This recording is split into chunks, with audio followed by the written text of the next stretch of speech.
Now, one of the things that really stuck with me during the funeral when Barry Gordy said Michael Jackson, they called him the king of pop, but really his title is the greatest entertainer that ever lived. And then the crowd just exploded at that point. At what point did you know that your little brother, your little kid brother, was going to be the greatest entertainer that ever lived? I knew that before Motown because what he represented in front of me was just phenomenal. I've never seen anything like it. It was like the way he sung and danced and moved. It wasn't just Michael, but Marlon was a great dancer, and so was the other brothers. But Michael had that special talent of it all. He can sing, he can dance, he knew melody. He can take a song that you write and then sing it and just knock it out the park. Add elements to it that you never thought of it or never would imagine. What we used to say, he knew how to bring a song home.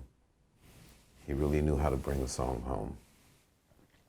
What was it like going from a poor black kid in Indiana? And the reason why I mentioned the race is because during that time there was a lot of racism, especially in that area, to suddenly getting a record deal with Motown and having four charting singles, one after the other, like the transition from this poor life, crammed into I think a three room house into suddenly being superstars like this.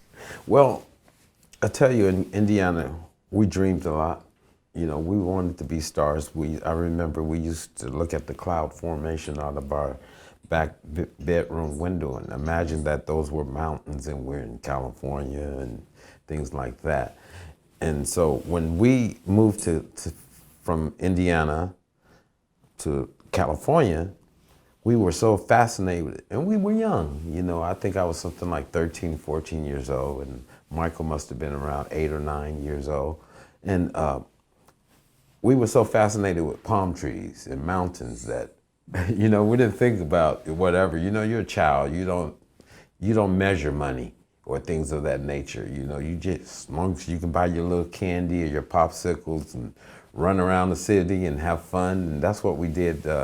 We used to go by different celebrities' houses and knock on their door and visit them, introduce ourselves, and we're from Indiana, So it was exciting, man. Moving to California was a dream come true, exciting, a whole new life, a whole new pickup. Motown had rented this house for us and had a swimming pool. We've never really seen a swimming pool in Indiana, so it was great. What was it like though being on stage and having the music that you guys were creating have the type of impact, from going from your bedroom and little talent shows to suddenly having all these little girls screaming your name and being on the charts? It was very exciting. It was scary as well. I remember that we used to go on to shows and we'll barely get through the first number, and we couldn't finish the show because of the girls and the excitement. We would pile into a Volkswagen Bug and basically do our escape from there. And we didn't really realize how much of an impact we had made on the music scene until we were older and was able to measure and read and really understand that. But when we were children, we were just doing what we had to do, making music, doing what we loved.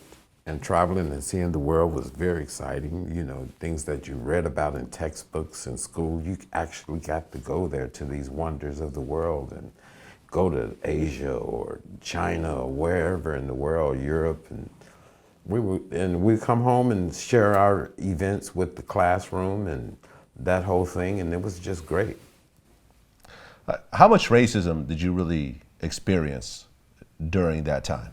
There was racism around. It was very, I don't want to say very subtle, but it was subtle. Like we realized that when we went to certain cities, the rooms that they gave us were usually near the dumpsters or the worst rooms in the hotel and things like that, or we don't have reservations for you, or all that. I remember one time we went into an antique store and my brother was chased out. You know, he would take something and just look at it. The man say, "Put it down, don't touch nothing." Da da. I mean, so it was bad, you know, at times, but overall it was great. Everyone isn't like that, you know. You have your one or two people out of hundreds, you know, and they just haven't learned yet. When Michael announced that he's gonna go solo, like what did you personally feel? Like how did you personally get affected by such, you know, huge news like that? Well, that going solo thing is something that started back in the Motown days, because Michael's first solo record, which was "Got to Be There," was a Jackson 5 original record that wasn't presented on the album. So I guess Motown decided to do a solo release with that one. Then after that album, Jermaine did a solo album, and then Jackie did a solo album. I was doing a solo album, like I told you earlier in the interview, and I was cast away, but because of the move from Motown to Epic. But it's something that we grew up with. We always looked at our career as a group and as well as a solo. Even right before Michael passed away, he would have told you that he's still a Jackson. He's still in the Jackson 5 or the Jacksons. He's just doing his solo music right now, which Jermaine does. Jackie's had a solo. My sisters, every brother and sister has had a solo record. So I'm the only one that's never done that. It's Tito time. And one of the reasons that I decided to do it, I started not to do it because, you know, the Jackson 5 has done a lot of work, and I've done a lot of things that's good. So, but then there's certain people, there was a survey in the internet, will Tito ever do a solo record? And it was sort of going even. And then there was sort of jokes being made, and how come Tito doesn't do this, or he's the one that's standing in the corner and don't say much and just play his guitar or whatever.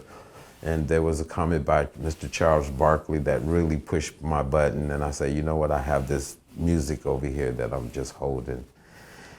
I should just go on and finish this thing and put it out and see what it does. So I decided to do that, and maybe I won't be so much of a joke anymore, I hope. Well, what was your reaction when, and I'm sure you've seen this, when you saw Rush Hour and it was Chris Tucker and Jackie Chan and he said, "I'm Michael, you're Tito." Remember that? Yeah, that came from an Eddie Murphy joke, I believe. And okay. Tito, give me the tissue in his stand-up. But you know, I think people use my name a lot because it's different. First of all, you know, it's a different name, and my personality in the group was more settled. I didn't say too much. People feel sometimes that I'm hard, but I'm not hard. I'm probably a cream puff compared to some of the other brothers in my family. So I look at myself as whatever you guys want to do, count me in. I'm on a team. So whatever, wherever, whenever, I'm ready. Yep.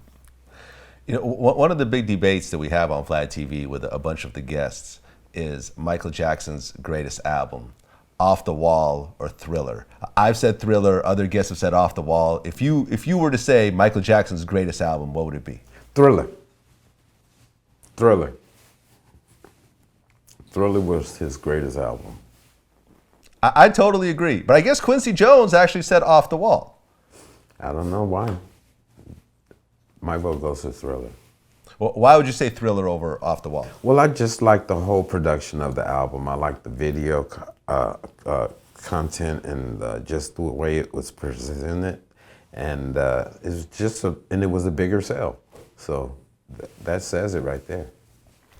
I remember there was an interview with Michael a while ago, and they asked him if he thought that Thriller was going to be as big as it got. And he said, honestly, yes, he did, because just sonically what it was. When you first heard Thriller, did you think it was going to be as big as it got? Well, you know, no one ever heard of records selling those numbers that he sold. You know, if you sold 5, and most I think was around 10 or whatever, you were like goddess, you know. And for him to pop up with 40 to 50 million sales, it's like, wow, what's going on? This is popcorn going, you know, sales. Is crazy, meaning a lot of sales.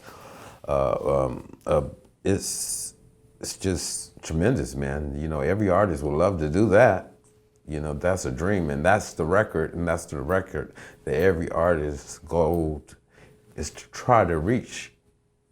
You know, I don't know if it can be done in our lifetime, but it's there to be beat, and it can be done. Yeah, no, Thriller was, I would say, one of the only perfect albums ever created. Just perfect from beginning to end. Well, it's very exciting. The storylines are great. It's visual. You know, the music is just fabulous, and he performed it well as well. Right.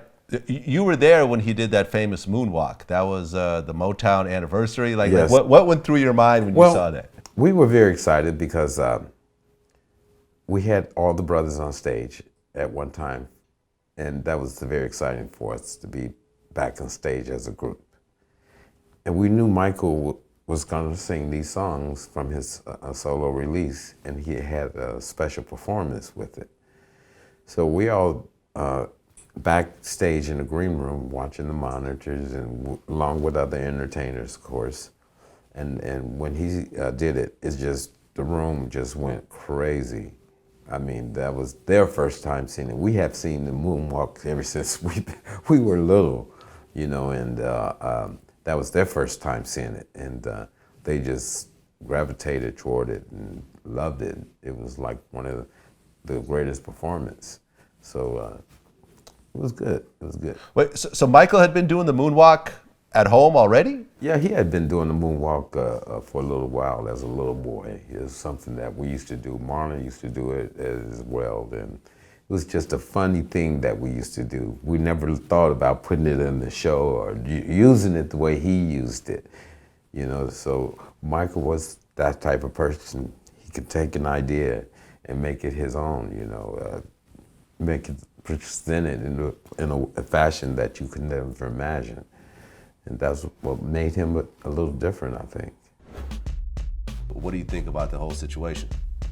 Man, my point of view, man, I really feel like they tried to paint a bad picture on my brother and tried to make him look like he was a hater. It was some envy, jealousy type shit, you know what I'm saying? And actuality, you know what I'm saying? Bro been having this shit, man. He been in the condo. I got my hat on and I had my Coke bottles up under my hat. And I'm sitting at the dinner table like an asshole with the hat on, knowing she gonna tell me to take it off. And I'm just sitting there just gawping down, you know, in my zone. She said, take that goddamn hat off at the dinner table. I'm like, come on, Mom. Coke everywhere.